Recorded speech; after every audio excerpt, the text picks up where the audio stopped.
দর্শক, অত্যন্ত মর্মান্তিক কিছু ঘটনা ঘটছে, যেগুলো নিয়ে আমাদের খুব একটা প্রতিক্রিয়া নেই, যেগুলো আইন কানুন সবকিছুর ঊর্ধ্বে। সেটি হচ্ছে অব্যাহতভাবে ভূমধ্য সাগরে আমাদের লোকজন কিন্তু মারা যাচ্ছে। কেন মারা যাচ্ছে? লিবিয়া থেকে ইউরোপের পথে পাড়ি দিতে যেয়ে ঘন ঘন এখন দুর্ঘটনা ঘটছে। কিছুদিন আগে অনেকগুলো লাশ দাফন হয়েছে, সেগুলো সবই বাংলাদেশির বলে ধারণা করা হচ্ছে। সর্বশেষ আরেকটি খবর যে লিবিয়ায় 23 লাশ উদ্ধার। এই 23টি লাশের মধ্যে অধিকাংশই হয়তো বাংলাদেশের।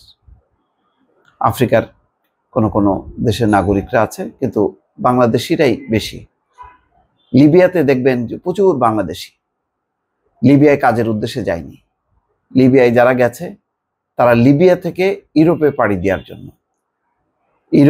লিবিয়া থেকে ইউরোপে পাড়ি দেওয়ার জন্য যারা যাচ্ছে, এটার নাম হচ্ছে বডি কন্ট্রাক্ট। 16 লাখে বডি কন্ট্রাক্ট, 16, 17, 20, 25 লাখ টাকার বডি কন্ট্রাক্ট হয়। তারপরে তারা পাড়ি দেয়।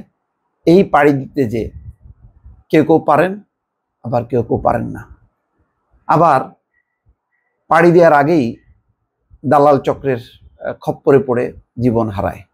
সেখানে লিবিয়ায় যেহেতু কোনো আইন শৃঙ্খলা নেই, নানা রকম মাফিয়া গ্রুপ আছে। সেই মাফিয়া গ্রুপ অপহরণ করে তারপরে বিক্রি করতে থাকে। তারপরে এক পর্যায়ে যারা টাকা দিতে অক্ষম হয় তাদেরকে মেরে ফেলে। এরকম বহু লাশ বিভিন্ন জায়গায় উদ্ধার হয়েছে। তো সেরকমই একজনের ঘটনা দিয়েই আসলে রিপোর্টটি, মাদারীপুর থেকে অজয় কুণ্ডু লিখেছেন। কুদ্দুস ব্যাপারী, বয়স 33। তিনি ছিলেন মালয়েশিয়ায়, কিন্তু বাংলাদেশে ছুটিতে এসে খপ্পরে পড়ে। তখন তাকে ইউরোপের লোভ দেখানো হয়।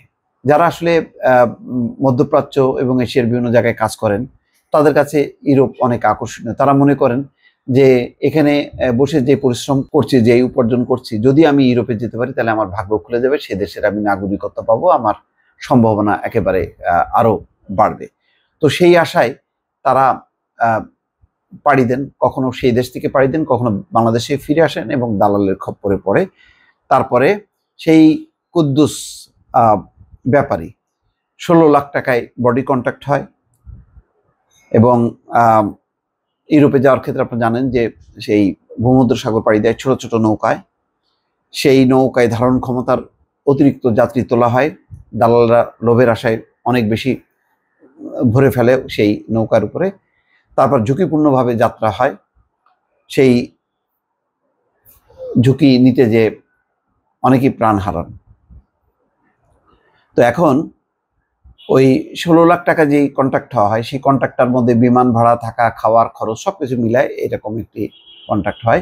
কুদ্দুস ব্যাপারী দালাল মুনিরের টাকা পরিশোধ করতে গিয়ে 2 বিঘা জমি 40 লাখ টাকা মূল্যে বিক্রি করেন।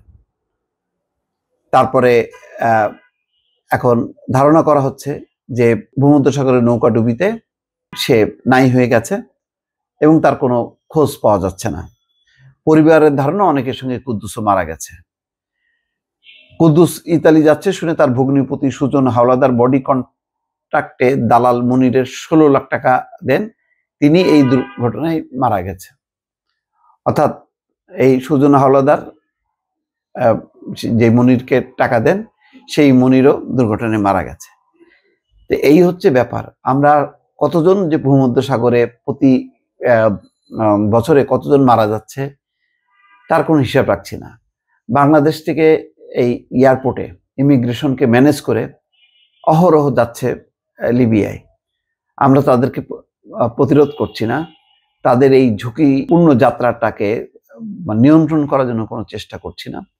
আর তার কারণে প্রতি বছর বিপুল সংখ্যক তরুণ যুবক তারা কিন্তু মারা যাচ্ছে। তাদের খোঁজ আইন শৃঙ্খলা কর্তৃপক্ষ কেউ হিসাব রাখছে না, কেউ এটাকে রোধ করারও সম্ভবত চেষ্টা করছে না।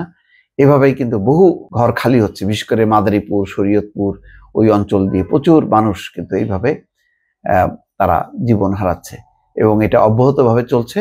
কারোরই নজর নেই যে এই বিষয়টি প্রতিরোধ করবে বা রুখবে, অথবা সামাজিক সচেতনতা বাড়ানোর মধ্য দিয়ে তাদেরকে নিবৃত্ত করবে। দর্শক, ভালো থাকবেন। আল্লাহ হাফেজ।